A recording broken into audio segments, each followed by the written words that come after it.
పేరు ముఖ్య లింగే అండి. ఇది చూడండి, ఇదంతా మొత్తం 2-3 ఎకరాల దాకా మొత్తం బారుగా కొట్టేసిండ్రు. నైటు ఈ నడవలో ఈ మధ్యలో మా బాబు ఒకటి చనిపోయాడు. దాని గురించి మేము రాలేకపోయినాము. మేము వస్తుంటేనేమో రావట్లేదు. మేము ఉండిపోతేనేమో నైట్ పగులు ఎప్పుడు పడితే మ్యాగజైన్ దగ్గరే ఉంది. ఆ మ్యాగజైన్ నుంచి కొట్టుకుంటూ ఉన్నారు. దీని గురించి ఈ గవర్నమెంట్ ఆర్టీఓకి ఇచ్చినాం, కలెక్టర్కి ఇచ్చినాం, తహసీల్దార్కి ఇచ్చినాం.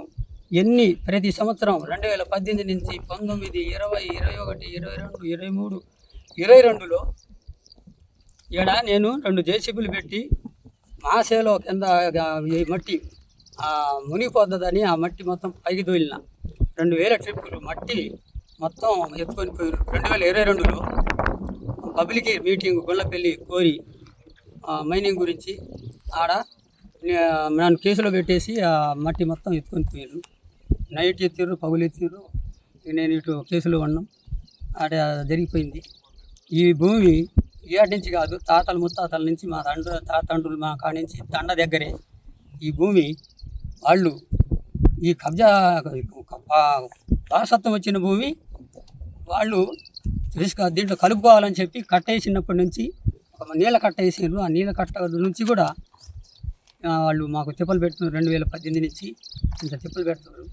ఈ భూమి మాకు లేనోళ్ళు మా లేనోళ్ళకి ఇంత తిప్పలు పెడుతున్నారు. మేము ఆ ఊరికి వాళ్ళని కలుపుకొని వీళ్ళని కలుపుకొని డబ్బులని పోగొట్టి మాకు ఇబ్బంది బాగా చేశారు. 3 రోజులు రాకపోతే ఇది మొత్తం కొట్టేసారు. 2 ఎకరాల దాకా అది పొజిస్తానండి. మా భూమి మాకు ఇప్పించగలందులకి కోరుతున్నాం. నా పేరు సుప్రియ. మా తాతగారి నుంచి వస్తున్న తరతరాల నుంచి వస్తున్న ఈ ల్యాండ్ని ఎన్సిఎల్ నాగార్జున సిమెంట్స్ వాళ్ళు దౌర్జన్యం చేసుకొని మమ్మల్ని మా కుటుంబాన్ని ఎంతో అన్యాయం చేస్తున్నారు, ఏడిపిస్తున్నారు. మేము ఎంత కృషి చేస్తున్నా కూడా వాళ్ళు పట్టించుకోవట్లేదు. వీళ్ళు పేద ప్రజలు, వీళ్ళకి ఏం చేయకుండా చేసినా వీళ్ళకి అవసరం లేదు అన్నట్టు వచ్చినప్పుడల్లా మాతో మాట్లాడతలేరు, మమ్మల్ని కలవట్లేరు. వాళ్ళ ఇష్టం వచ్చినప్పుడు నైట్ వస్తున్నారు, ఎప్పుడు వస్తున్నారో ఏమో. వాళ్ళు డ్రిల్లింగ్ చేసుకుంటున్నారు, వాళ్ళు కబ్జా చేసుకుంటున్నారు, వెళ్ళిపోతున్నారు. అసలు ఏంది కంప్లైంట్ ఏందని ఎవరు కూడా పట్టించుకోవట్లేరు. ఒక్కళ్ళు కూడా యాజమాన్యం కూడా అసలు ఏమి చూడట్లేదు. అసలు ఎందుకు వస్తున్నారు ఏందనే ప్రాబ్లం కనీసం ఎండి కన్నా తెలుసో లేదో మాకు తెలియదు ఇప్పటిదాకా.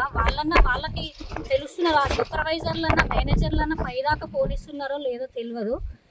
ఏదైనా కానీ వాళ్ళు చూసి అసలు ఏమవుతుంది ప్రాబ్లం అనేది చూడాలని మా కోరిక. ఇంకా ఏంటనంటే ఇక్కడ వాళ్ళు మాట్లాడకపోగా ఏదైనా కానీ వాళ్ళు పట్టించుకోవట్లేదు. కోర్టు గైడ్లైన్స్ ఇచ్చిందా ఏమో మరి తెలియదు. వాళ్ళకి ఏమైనా ప్రూఫ్స్ ఉంటే ముందొచ్చి మాట్లాడాలి. మేము మాట్లాడినప్పుడు మా దగ్గర అన్ని వ్యాలిడ్ ప్రూఫ్స్ ఉన్నాయి. వాళ్ళ దగ్గర ఉన్నప్పుడు వాళ్ళకి ఎందుకు భయము? మా దగ్గర ఉన్నప్పుడు మేము భయం లేకుండా వచ్చి మాట్లాడుతున్నాం. వాళ్ళకి భయం లేనప్పుడు వాళ్ళు కూడా వచ్చి మాతో మాట్లాడాలి కదా. వచ్చి చేస్తున్నారు. మాకు గత 2018 నుంచి మా తాతలు అంటే మేము చిన్నప్పుడు మాకంతా తెలియదు కదండి. వాళ్ళు ఎప్పటి నుంచి పోరాడుతున్నాడో మాకు తెలియదు. ఇప్పుడు మాకు తెలుస్తుంది ఇది ఎప్పటి నుంచో మా తాతల నుంచి జరుగుతుందని. దయచేసి కోర్టు వారు ఎవరైనా కానీ గవర్నమెంట్ దీన్ని చూసి ఈ పేద ప్రజలకి మాకు న్యాయం జరిగేలా చేయాలని కోరుకుంటున్నాం.